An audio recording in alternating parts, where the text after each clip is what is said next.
ستړي مه شئ.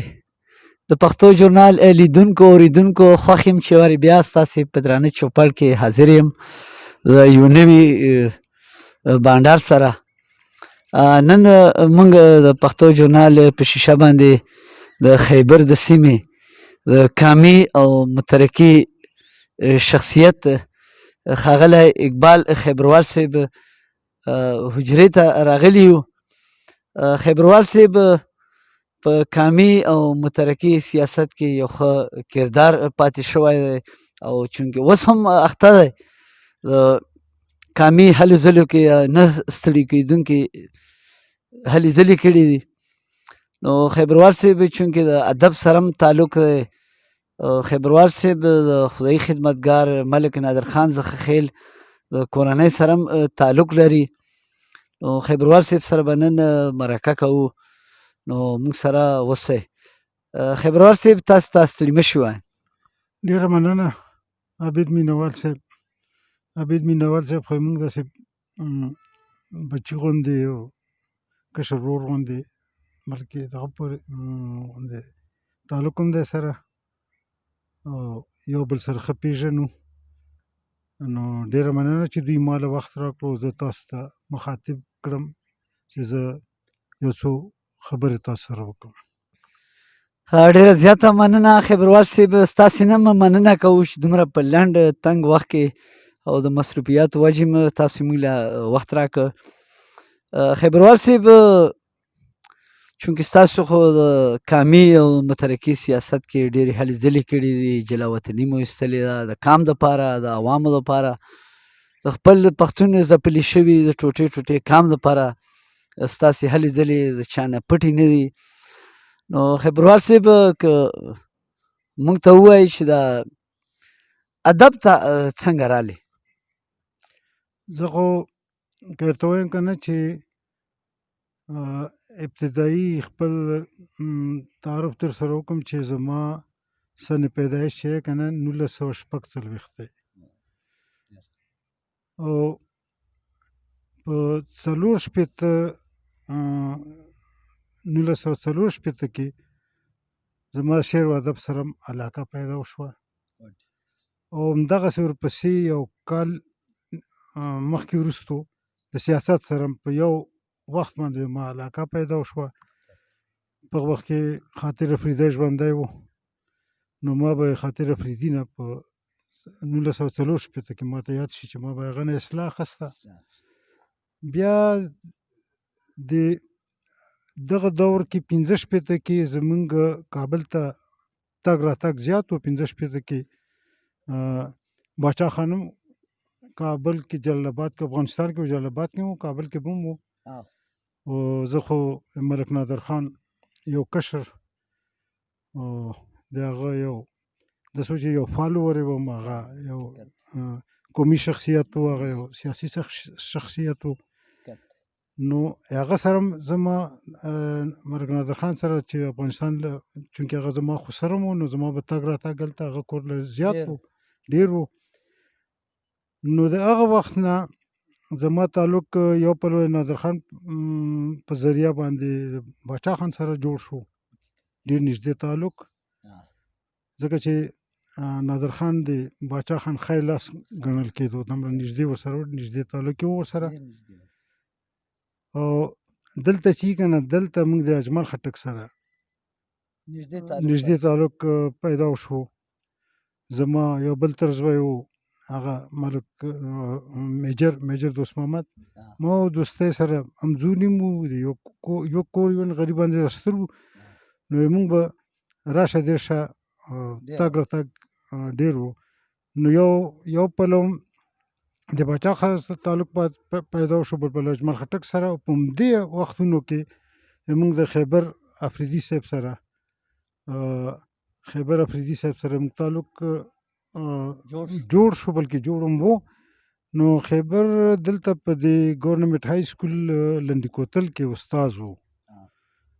نو د سره موږ تعلق پیدا شو. نو په هغه تعلق باندې زما بیا د ناظر شینواري صاحب سره او امیر حمزه شینواري صاحب سره، بابا سره حمزه بابا سره زموږ تعلق جوړ شو نو زما په سیاسي خلکو کې ناسته پاسته هم په پېښور کې هم په کابل کې او په جلال آباد کې او هم دلته په وطن کې د حمزه بابا سره لالزاده ناظر شینواري او خیبر صاحب خاطر رفیق په دغه وخت کې بیا وفات شو هغه پاتې شو نو همدغسې نورو شاعرانو سره هم ناستې پاستې نو په دواړه دغه باندې زما لکه زه چې فخر کوم په همدا باندې فخر کوم چې یو پلو ماته الله پاک د دغه نصیب راعطا کړو باچا خان سره ناست پاستې او بل پلو حمزه صاحب غوندې شخصیت او بیا اجمل خټک غوندې شخصیتونو سره نو دا تعلق چې کنه دې تعلق زه سیاست او په دغه کې برابر په شعر و ادب کې خو بیا شعر و ادب رانه تتېدو او سیاست اړخ چې و دا په ما باندې زورور شو نو ما نه بیا د شعر و ادب دغه زر پاتې شو ځکه چې موقع راته نه وه چې وخت ورکړم نو په هغه وجه باندې ما دغه تعلق د پرسیاب خټک سره همزولی هم و پرسیاب خټک سره صوفي جمعه خان سره او داسې دلته په دغه کې نورت خان اپریدي سره نو دا تعلقات هم دغه شول راباندې حاوي شول او دا بل تعلق چې لږ کمزوری شو دغه نو هغه شعر و ادب ما نه په دې وجه باندې پاتې شو چې راتلو چې زما دلته د ضیاءالحق وخته پورې دلته یو ضروري خبره ده زه ګڼم چې په 1988 کې ما هلې ځلې وکړې منډې ترړې ما ووهلې نور په خلکو په ذهن دا نه چې یو زما په ذهن کې وه نور خلکو په ذهن کې هم داسې یو تصور و چې د قبایلي نظام د دغه تعلق نه مونږ لږ مخکې ترقي دغه ته لاړ شو لږ ترقي یافته دور ته داخل شو نو په قبایلي نظام کې مونږ دوی راګیر کړي وو نو دې نظام نه د وتو لارې چارې ولټوو خو په داسې طریقه چې هغه مونږ هغه چې کنه هغه مونږ په ګریجولي یو تدریج باندې مخکې لاړ شو او د خپل حالات چې کنه د سیستم دغه چې دا بدل کو نو دې لپاره یو تنظیم ضرورت محسوس کړو دا هغه وخت و چې په وخت کې سیاست نوم اخیستل په قبایلي علاقو کې په قبایلو کې د حکومت طرف نه یو شجر ممنوعه چې ورته یې کنه لکه شجر ممنوعه وه چې هغه نوم اخیستل ډېر سخت کار و نو چا دومره جرأت نشو کولی خو مونږ لږ د خاندان بیسم و او نور په خپله اراده مضبوطې وې د دغو شخصیتونو چې ما ورته وکړه اثر مو راباندې نو مونږ دومره پروا نه ساتله او مونږ دا تحریک شروع کړو تحریک اتحاد قبایل بنیاد مونږ په 1988 کې کېښود چې هغه وخت کې د ایوب خان خلاف بټو صاحب تحریک شروع کړی و نو دا هغه وخت و چې سیاسي بیدارۍ وخت و مونږ خپل غږ پورته کړو مونږ تحریک اتحاد قبایل بنیاد کېښود د هغه کې زما بنیادي کردار دا بالکل دعوې سره وایم چې زما پکې بنیادي کردار و حقیقت خیبروال صاحب ډېرې هلې ځلې کړي دي خیبروال صاحب د پښتنو لپاره نه ستړي کېدونکې هلې ځلې تر اوسه پورې روانې دي بېلابېل اړخونه دي د سره به مونږ بیا په سیاسي هغه باندې یو بله مرکه کوو په دې روانو حالاتو به ورسره خبرې کوو نو خیبروال صاحب زمونږ د لیدونکو او اورېدونکو سره به څه شریکوې لکه زه پوه نه شم چې په کوم حساب باندې ادبي دغه کې ادبي میدان کې خو زه ما خو تا ته وایي چې دا وخت داسې راغی چې موږ هغه شعر و ادب پاتې شو اوس بیا چې که نه په دغه کې خامان منتظر شینواری زموږ ډېر نږدې ملګری و هغه دلته ادبي هلې ځلې هغه هم بیا شروع کړه هم کابل کې پاتې شوی و هغه بیا ماته بیا یو قسم دغه وکړو دعوت راکړو نو زه د خیبر ادبي جرګه چې دې سره زما تړون وشو د څو کالو نه پکې زه 4-5 کالو نه زه دې کې شعر او ادب سره دغه لرم تعلق ساتم داسې لکه ما خو ډېر شاعري ما و چې نه وه کړې خو زه اوس هم چې لیکم نو غزل لیکم غزل داسې که بیا تاسو خواهش وي نو زه به لیدونکو کتونکو ته خپل غزل وړاندې کولی شم پیش کولی شم خیبروال صاحب نه به شعرونه اورو غزل به ترې اورو نو خیبروال صاحب د پښتو ژورنال لیدونکو اورېدونکو سره به څه شریکوي نو ما خو داسې ډېره شاعري ما لکه مخکې عرض وکړو چې ډېر وخت زمونږ دغه شړ پاتې شوی دی نو بیا ما شاعري کړې وه د څو کاله کې داسې څو غزل سابقه غزل هم راسره شته دی څه خو رانه په کډو کوډو کې چې زه جلا وطن شوم افغانستان له یا بل ځای له دغه کاډې کوډې مړه شوې که نه هغه کې رانه ورک را ورک شول او بیا مې څه هغه مواد هم راسره شته زوړ او د نوي غزل چې د نوي غزل ما تېره دغه باندې د حمزه بابا تلین په مناسبت باندې یو ترهی مشاعره وه د مشاعرې یو بیت هغو چې ور کړی و چې پښتون شنه پریزي په هغه لارې نو په هغه باندې ما ورسره خپله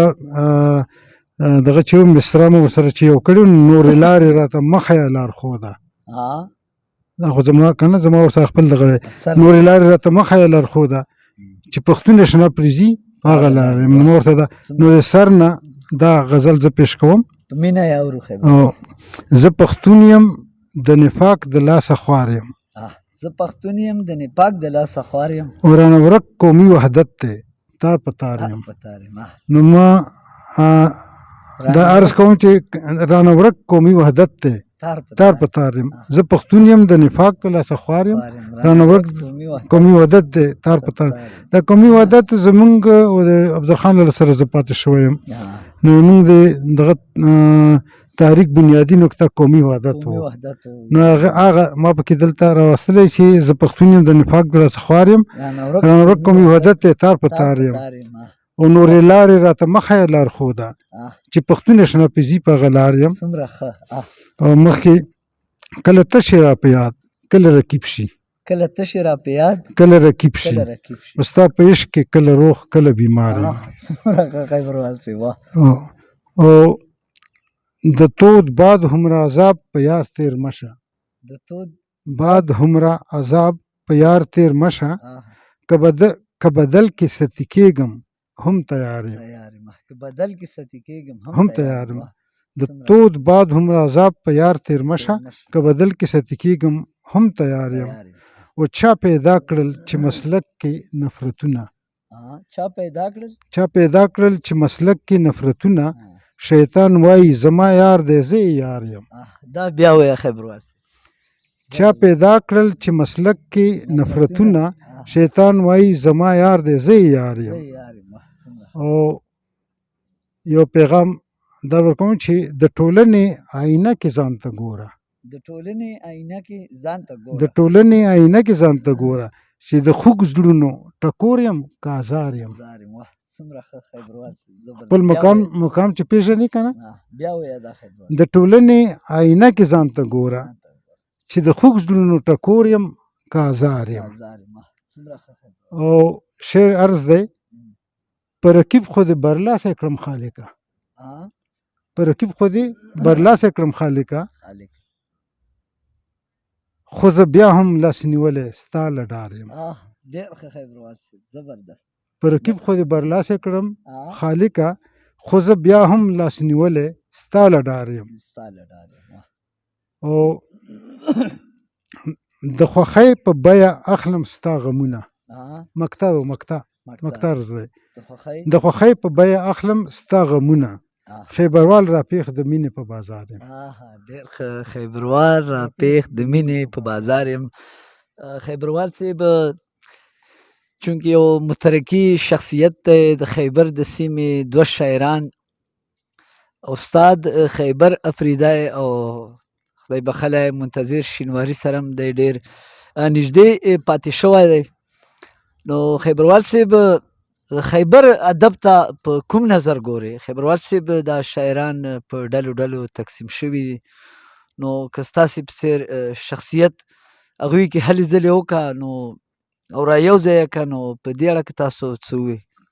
نو دغه اوس چې حمزه بابا تېره دغه شوې وه کلیزه، نو په هغې کې ما دا کوشش کړی و څه حده پورې پکې کامیاب شم. دا پروګرام موږ په شریکه باندې وکړو. حالانکې په هر دغه کې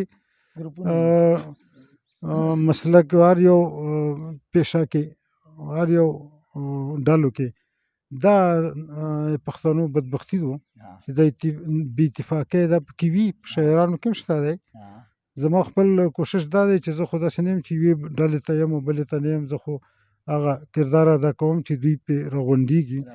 نو موږ دا تېره دغه دا کومه چې ذکر ما وکړو چې حمزه بابا تلین موږ لمانځلو، نو هغه کې مو دا په ګټه مو ونمانځلو. دا ځل یې بیا په فروری کې کېدونکی دی.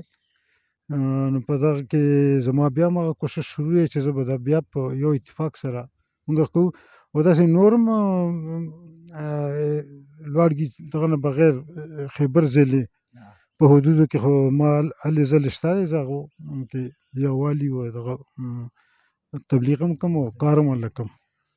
خو یې ده وکړه خیبروال صاحب ستاسې د هڅې هلې ځلې رنګ راوړي او دا شاعران ادیبان په یو ځای باندې کښېني. خیبروال صاحب د خیبر ادب کې د نثر ډېر کمی دی او چونکې نثر ډېر ضرورت دی.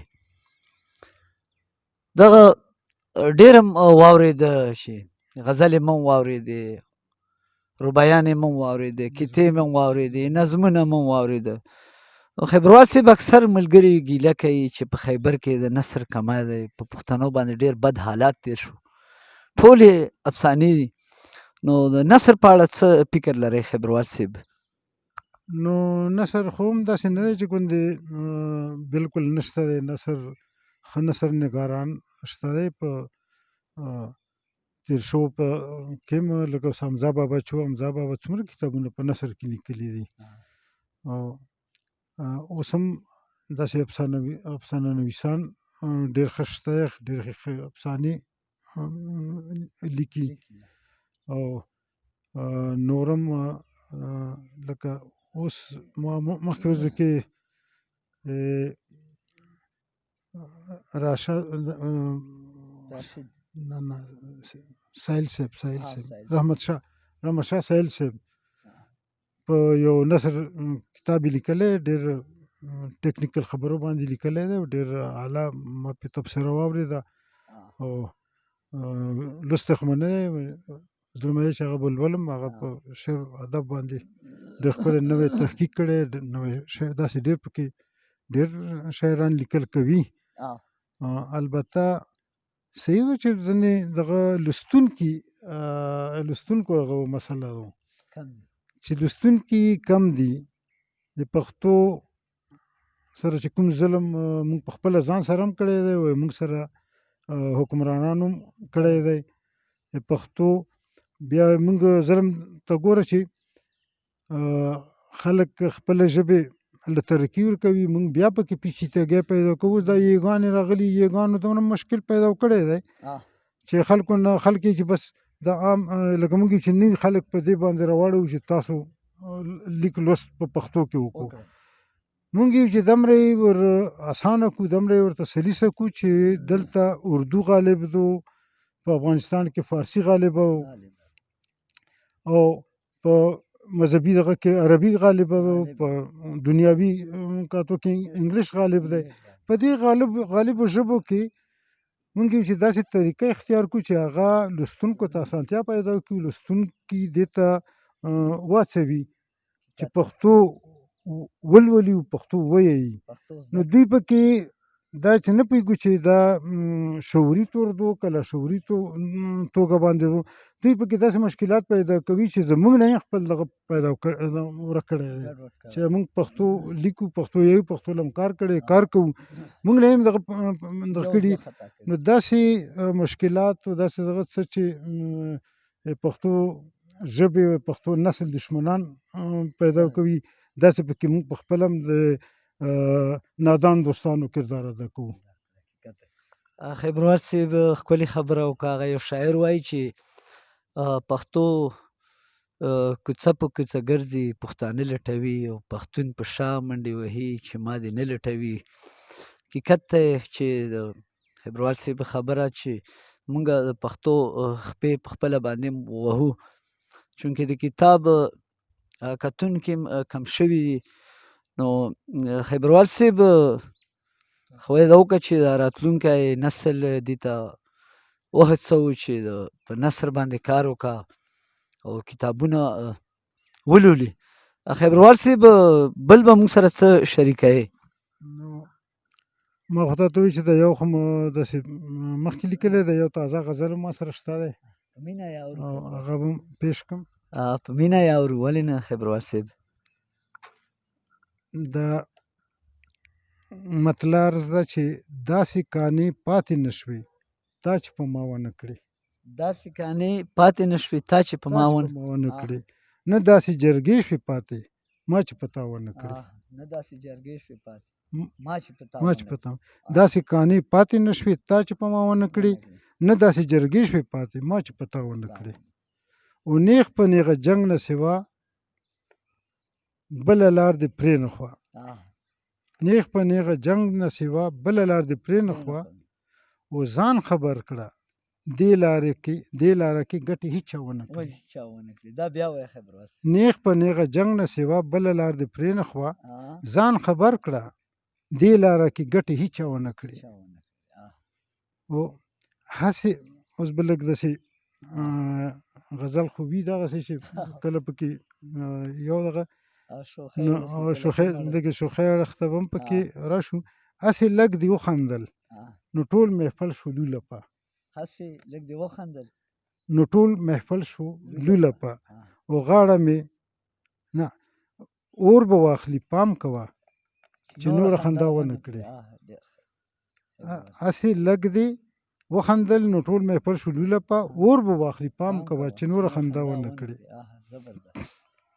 او دا خو لږ نورم شوخ دی. غاړه مې په خوښه درکړه خوله دې په زور واخیسته. غاړه مې په خوښه درکړه. خیبروال صاحب هم شوخۍ اړخ ته ډېر تللی دی.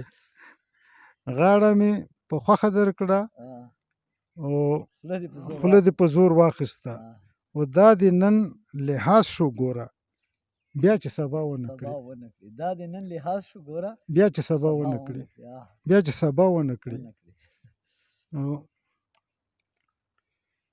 او یو بل شعر عرض دی. دین کې د الله خو د الفت خبرې ډېرې دي. دین کې د الله خو د الفت خبرې ډېرې دي. دین کې د الله خو د الفت خبرې ډېرې دي. او تا خو د نفرت نه په غیر کله مولا ونه کړې. دا بیا وایه خیبروال صاحب دا شعر بیا وایه. دین کې د الله خو د الفت خبرې ډېرې دي. او تا خو د نفرت نه په غیر کله مولا ونه کړې. او مکترز ده یار خو ورټلې خیبرواله څوک خبر نشي. یار خو ورټلې خیبرواله څوک خبر نشي. یار خو ورټلې خیبرواله څوک خبر نشي. زړه کې خو ژړېږي چې په سترګو ژړا ونه کړې. زړه کې خو ژړېږي په سترګو ژړا ونه کړې. یار خو ورټلې خیبرواله څوک خبر نشي.